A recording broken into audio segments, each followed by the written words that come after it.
Well, since I got that out of the way, what pertains to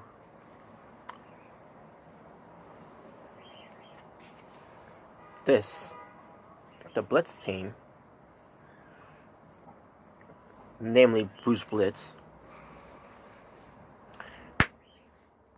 What's going on, YouTubers? It's the Natural Born Thriller, and welcome everyone to this WWE SmackDown live review, the show from February 26, 2019. They're at Charlotte, North Carolina. Commentators were Tom Phillips, Byron Saxton, and Corey Graves.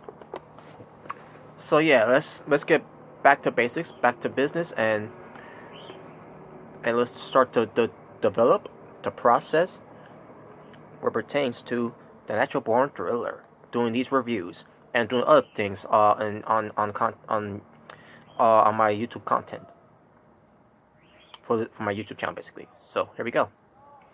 The show opened up with the Fast Kane contract signing, Fast Lane, basically. And to be honest with you folks, I missed about 7 minutes of the show coming in. Basically, what I saw in the ring was Daniel Bryan, Kofi Kingston, Big E, Xavier Woods, the New Day, acting like goofballs like they always are. Acting like a bunch of owls, unicorns, and everything. And also you have Shane McMahon.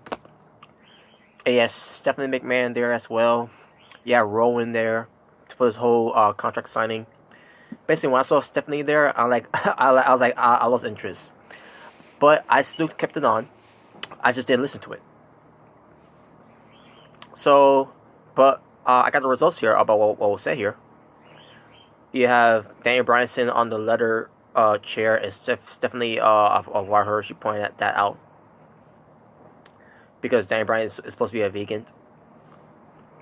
And basically, Daniel Bryan was just sitting there, no selling anything. He didn't react to anything. Which I don't understand why he didn't react to anything. But whatever, right?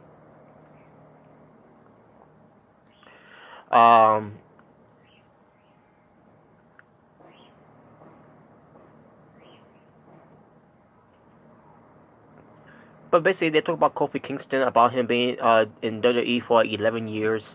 They show a video package of him, with him being, doing his Rumble spots, his Intercontinental Championship reign, his United States Championship reign, his Tag Team Championship reign, and, him being part of the New Day.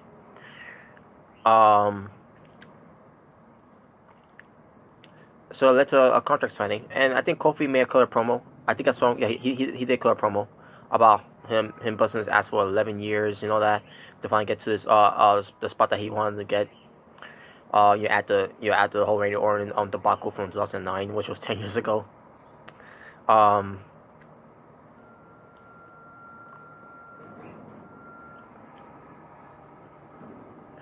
So basically, Daniel Bryan signs the contract, and then Kofi Kingston gets to sign the contract, but he didn't get a chance to do it because all of a sudden, Vince McMahon comes out, and basically Vince tells Kofi Kingston, you are, an extraordinary competitor, sports entertainer.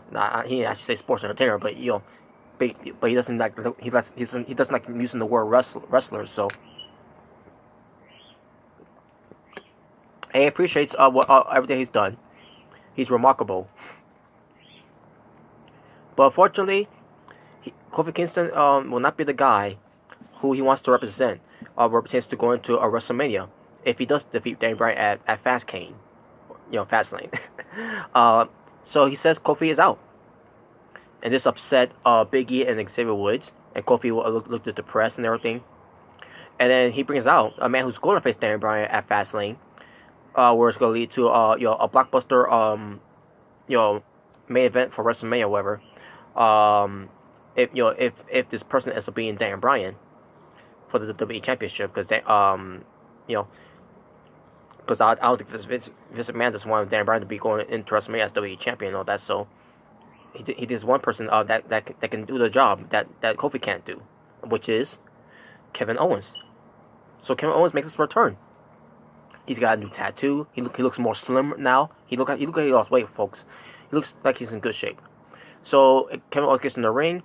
He signs the contract, and it's official. He is officially going to be facing Daniel Bryan for the WWE Championship at Fastlane. And then we go backstage. We see Kevin Owens talking to Stephanie and Shane McMahon about he is happy for the father for recognizing talent, and he asks about Daniel Bryan being smug, that, and it talks about how he feels bad for Kofi Kingston, which is why he wants to team up with Kofi Kingston to face Daniel Bryan and Rowan for the match. And Stephanie McMahon take it into consideration, and the way she had her body language to and all, she does not like Kevin Owens. She just doesn't trust Kevin Owens, and basically she's indifferent of it. Now before I move on to what happened next, Kevin Owens gained the shot of the WWE Championship title against Daniel Bryan by order of Vincent Kennedy McMahon, the chairman of the board.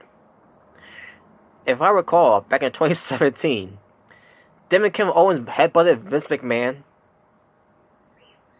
And then having feud, and Stephanie McMahon came out and had problems with Kevin Owens ever since.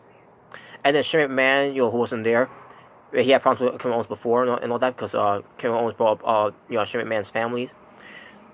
It led to a match, and then it led to the whole it led to this long feud that culminated last year's WrestleMania. And now here we are, Kevin Owens back on SmackDown by order of Vince McMahon. Instead of going for what the fans want, he's going what he wants. Same thing what he was doing with Charlotte Flair. It's the same thing he's doing with Kevin Owens right now. And again, where's the continuity? You giving a title shot to Kevin Owens, who headbutted you, who beat you up, and now you're okay with that, and now you go in his own consolation prize. After all that, you could give him a title shot. And folks, I never thought I'd say this, but I actually feel bad for Kofi Kingston. Shocker.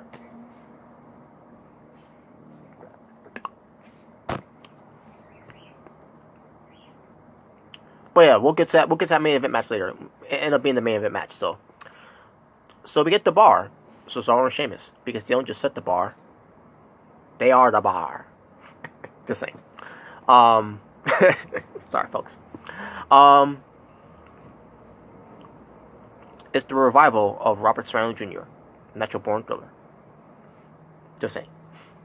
Anyways, so who they go up against in the tag team match, right? Because they got a jobber entrance, and what the jobber entrance means is that you just appear in the ring.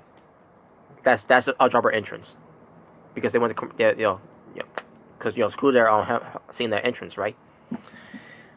That's a signal, basically. They're going to job. But the question is, who they going to job, right? So sure enough, I thought they was going to face Ricochet and Aleister Black. That ended up not being the case. Instead, who comes out? Jeff Hardy. Jeff Hardy comes out. Well, actually, he didn't come out yet, but we hear his music. And I say to myself, okay, so it's Jeff. And I'm looking at this and everything, right? And I'm like, okay, I know it's a tag team match. So who's Jeff Hardy teaming up with here, right? So Jeff Hardy comes out along with his brother Matt Hardy, and I'm like, what? The Hardy Boys. And by the way, Matt Hardy, he looks good. He's in good shape. I'm like, wow, Matt Hardy is back, and I say to myself, oh, I get it. They probably convinced him to stay at that tweet that I saw last week. That Matt Hardy is waiting for his contract to expire in 11 days. And it's getting close to 11 days being over, by the way, folks. But I don't know if he's resigning or not, because after seeing this, I think they begged Matt Hardy to please resign. If you resign, we'll take you out of this bullshit retirement. I think that's what happened, folks. WWE, how pathetic, huh? Desperate. Wow. But nevertheless, the Hardy Boys are back. I thought this was great. So we have a match. It was decent. Matt Hardy looked good in the ring. And by the way, he's no longer woke in Matt Hardy now. He's that's done. I guess it was deleted during that time. And by the way, Matt Hardy still does the delete thing Um, and then yes, and then he did the V1. He literally did that. He was putting out the Matt Hardy version 1.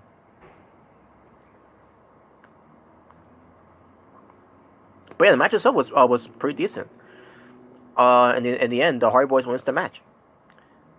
There you go. Yeah, I knew basically after seeing that, I knew the Bar was going to lose anyways. Either way, because they had a dropper entrance, and on top of that, the return of the Hardy Boys. Of course, they were going to lose. Anyone with a brain would have known that.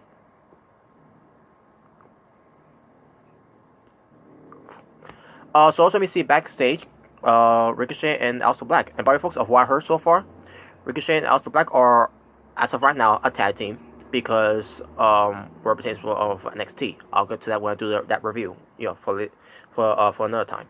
But they're backstage, and also they got confronted by Lana. Lana says, she doesn't know what the big fuss is about between these two. Saying that Ricochet is nothing special. Aleister Black is just ordinary. So Ricochet basically said that, well, clearly you didn't watch Raw when they defeated the tag team champions. I still hated that, by the way. That the Revival, they're supposed to be tag team champions, but they're losing. And then also Aleister Black starts talking, saying that that Lana fears the unknown, and basically let her know, basically told her to let Rusev and Nakamura know that they will fade to black, and we'll get to that match later on. WWE United States Championship Open Challenge.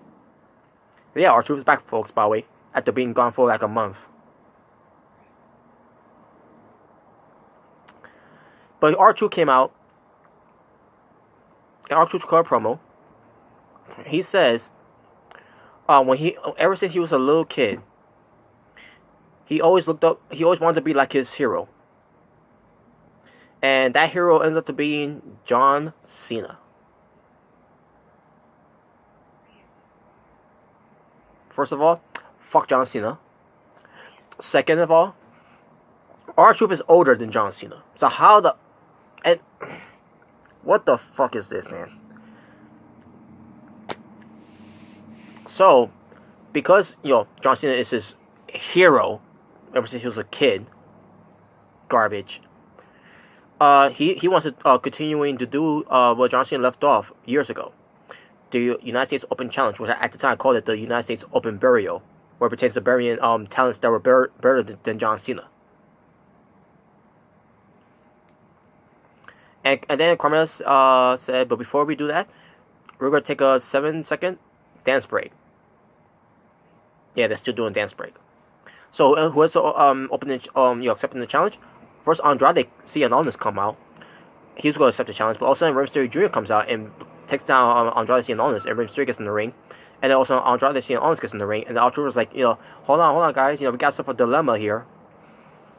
And saying 3 men are in the ring, and he's like, what would John Cena do? And then Carmelo basically said, well, John Cena will take on 2 guys at the same time, in a triple threat match, like that.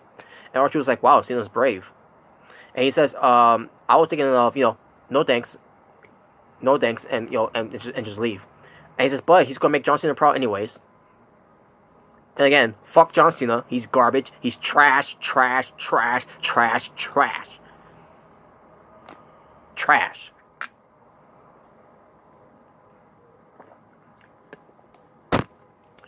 But the match began. The match itself between R-Truth, Andrade Cien and Rey Mysterio Jr. Damn good match, folks. Damn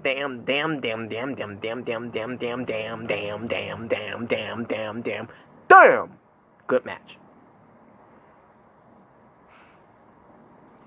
Yeah, I'm serious too. R-Truth did a good job. Andrade Cien obviously did a good job. Rey Mysterio Jr. obviously did a good job. R-Truth he showed me here. And also he did the Final Shuffle, which it was 10 times better than fuckboy Buckethead John Cena. So in the end, Mysterio went for the 619. Where I think Corey Graves may have said 12-19, something like that. Because go do a 619 to Andrade Cien and R-Truth, but R-Truth ducks out of the way. Andrade ends up getting hit with it, and R-Truth rolls up Rey Mysterio Jr. Basically get a one up in him to say, excuse me, and gets the win. So yeah, R-Truth is your winner and still United States champion. And then Mysterio was smiling like, "Oh, you got me, you got me."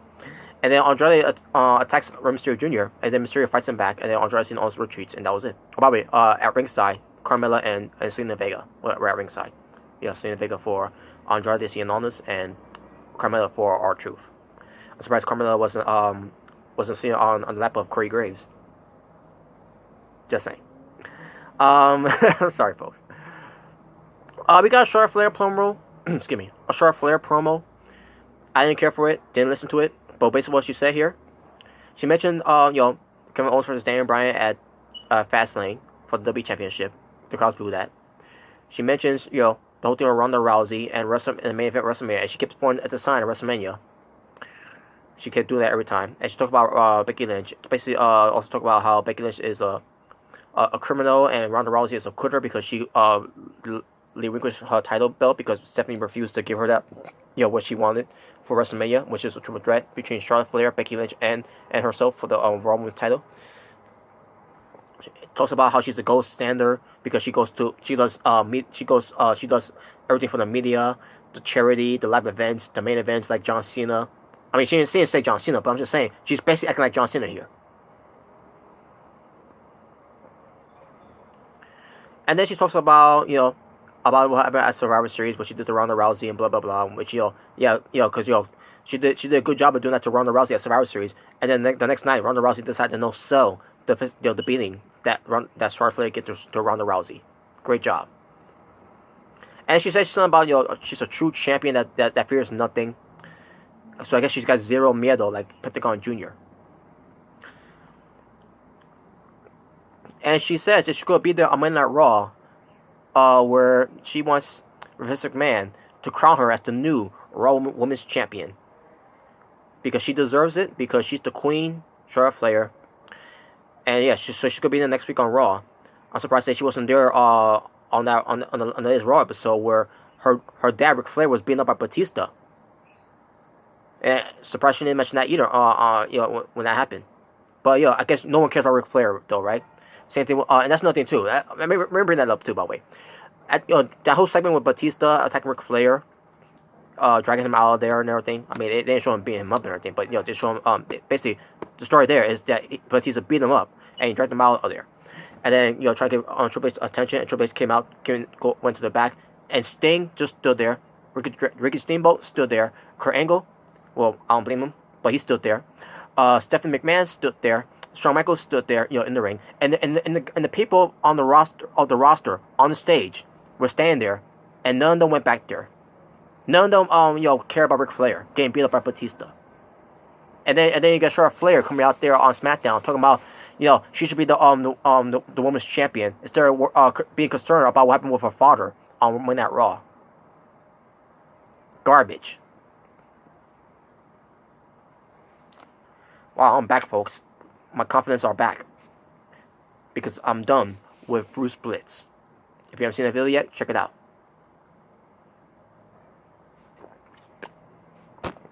Pro wrestling's not dead. No, pro wrestling's still alive. Yes. So we get on Aleister Black and Ricochet versus Rusev and Shinsuke Nakamura with Lana at ringside. Match itself, pretty decent. But coming to match 2, I knew that Nakamura and Rusev was going to win because they're facing Aleister Black and Ricochet, who are now a tag team, and on top of that, they're part of the main roster now. So yeah, they're now officially part of the main roster, probably, folks. And not much of Gargano and Ciampa on Raw and SmackDown lately. I mean, they were on Raw though. I remember seeing them in one of those piles on the stage. What pertains to Ric Flair's 70th birthday celebration. But other than that, they were barely on the show though. Where it pertains to showcasing their characters and their credibility, their wrestling credibility. But anyways,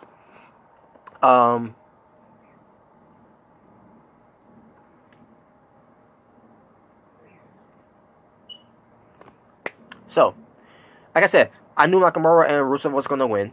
Rusev got an entrance, by the way, but except for Shinsuke. Shinsuke Nakamura was the only one that didn't get an entrance. He got a jobber entrance, basically. which tells you right there Nakamura was gonna get the suffer down the pin loss here, and which exactly what happened. So Aleister Black is getting the pinfall on Nakamura after he tried to go for the Kinshasa, the Boomerang, whichever you want to call it, but got countered with the Black Mass. Excuse me. And there you go. That was 3 count to win. So Aleister Black and Ricochet wins the match. And yeah. So you're telling me, WWE, after you form this new tag team, Rusev and Shinsuke Nakamura, that about weeks ago, where they won against the Good Brothers, Carl Anderson, Luke Gallows, just weeks later to lose to Aleister Black and Ricochet. I would prefer Aleister Black and Ricochet facing the Bar.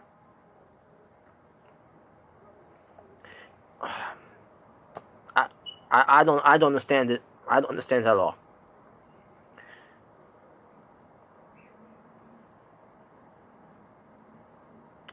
Then we get to AJ Styles backstage. He was being interviewed by Kayla Braxton, and he first of all says that he's happy for Roman Reigns, that he's back in remission, and I'm happy for him too. By the way, shout out to Roman Reigns again. And by the way, folks, I will do another video about Roman Reigns, where it pertains to about his leukemia. Very important. Make sure I'll keep you updated with that though. So anyway, AJ Styles, he talks about how there are people moving forward. But meanwhile, there are people that are also saying that he is in the slump because he's no longer on the WWE champion because Daniel Bryan took his spot, took over of him and everything. The rise of Daniel Bryan is on knocking down AJ Styles down the level.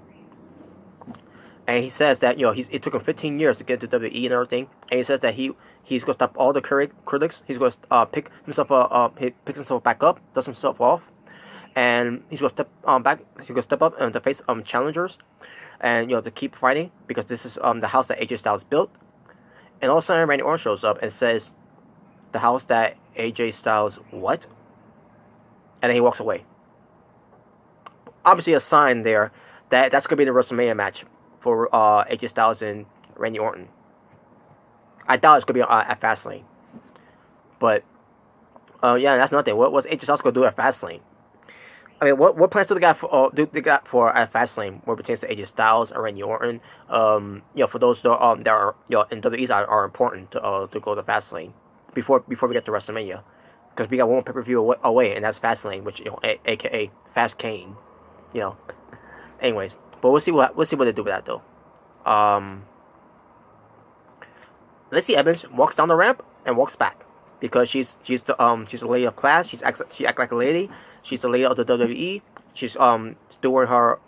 She wears different outfits from the 1950s or 60s, whatever. And yeah, that's Lacey Evans for you.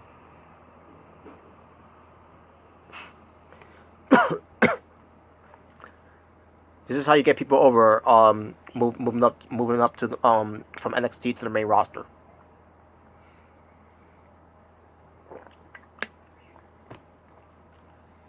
We see some video clips from Raw where it pertains to Roman Reigns announcement and everything that he's back in remission.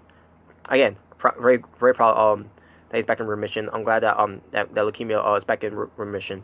Hopefully it stays in remission. And Roman Reigns also they show him in Good Morning America talking more about it. Not much of it he said about it, but there's more to it of it where it pertains to what I saw on Twitter, which I will keep you more of an update of that one when I do my next video about Roman Reigns, folks.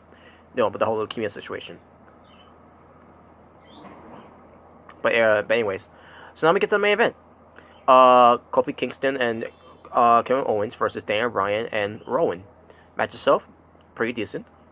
Yeah, nothing but decent matches I've seen so far on SmackDown. Except for that one match, which I thought it was a damn good match, and that was a triple threat tag team, and that was the triple threat match I meant to say. Excuse me. And unfortunately, no women's matches, and also where pertains to no women's matches, no Asuka again, and she's a SmackDown Women's Champion. Why even put the belt on her if you're not even gonna do anything with her being on the SmackDown Women's Champion? Oh, but if it was Charlotte Flair, you would do something with that, and if it was Carmella, you would do something with that. I'm not gonna include Becky Lynch, but still, what the fuck? Hell, they showcase Natalia being SmackDown Women's Champion more than they showcasing Asuka.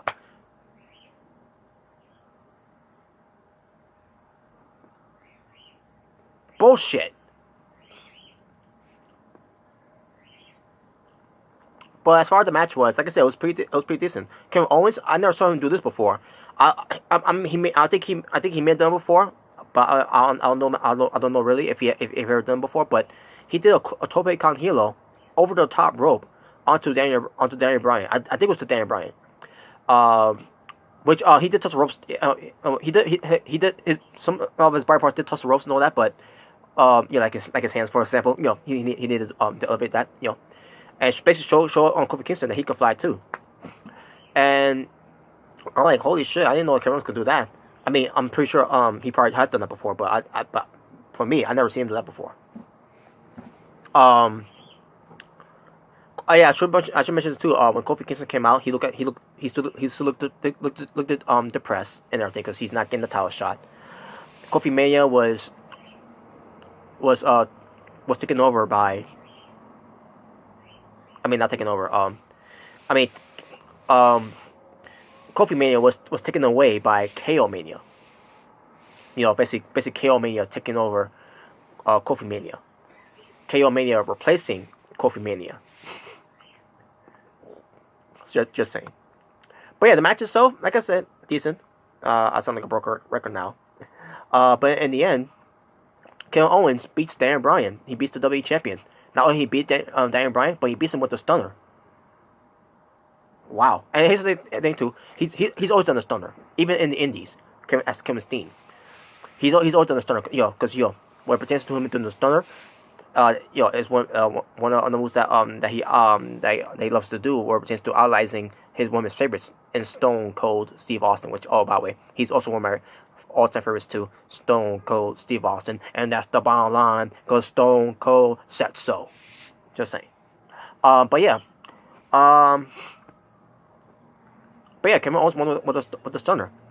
And you know, how about you call this as the name for the stunner? You heard of the Stone Cold Stunner. Well, it's because it's Kevin Owens. You know, he's all about KO. Call it the KO Stunner. That'll be clever. I think that's clever. So yeah, I'll call by it as that. Kevin Owens with a KO Stunner. And there you go. But yeah, Kevin Owens picks up the win, and Kevin Owens and Kofi Kingston wins, and Owens tells Owens tells the referee to help Kofi up and raise his hand up too, because he won along with me. So yeah, Kevin Owens is a babyface. I wonder where they're going with this too, by the way. With Kevin Owens being acting like a babyface. Is he really a babyface, or is he playing everyone? Is he fooling people that he is a babyface, that he's a good guy and everything now? I don't know. We'll see what they do with that. But that was SmackDown. Talking about wrestling for SmackDown Live from February 26, 2019. 4 matches. Yes, 4 matches. And I thought the three matches was pretty decent, and the one match I thought was a damn good match. So yeah, show was pretty good. And before I move on, they did announce on SmackDown here though, which I could swear let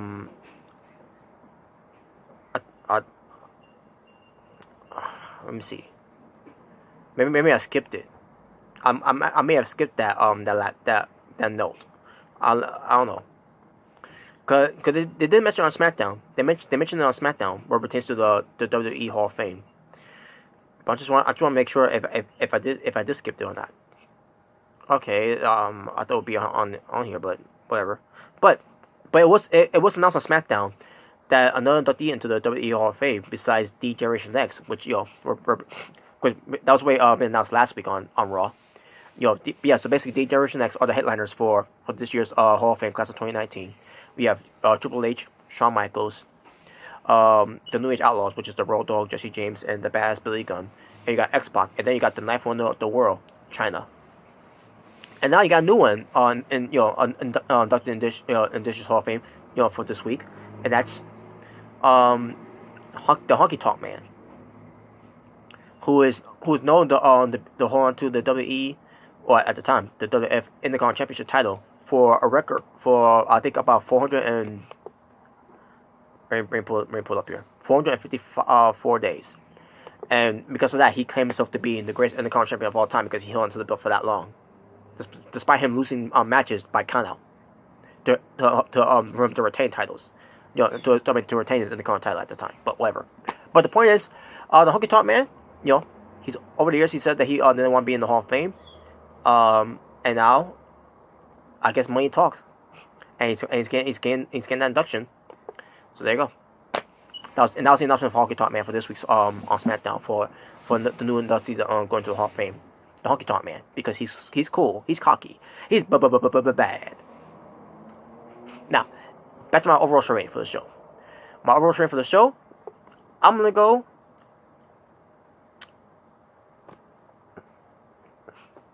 I'm gonna go 6 out of 10. Same thing with what pertains to Raw.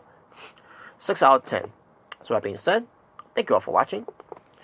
It's the Natural Born Thriller, saying peace on the streets, and I'm done with Bruce Blitz. And if you don't like it, more power to you.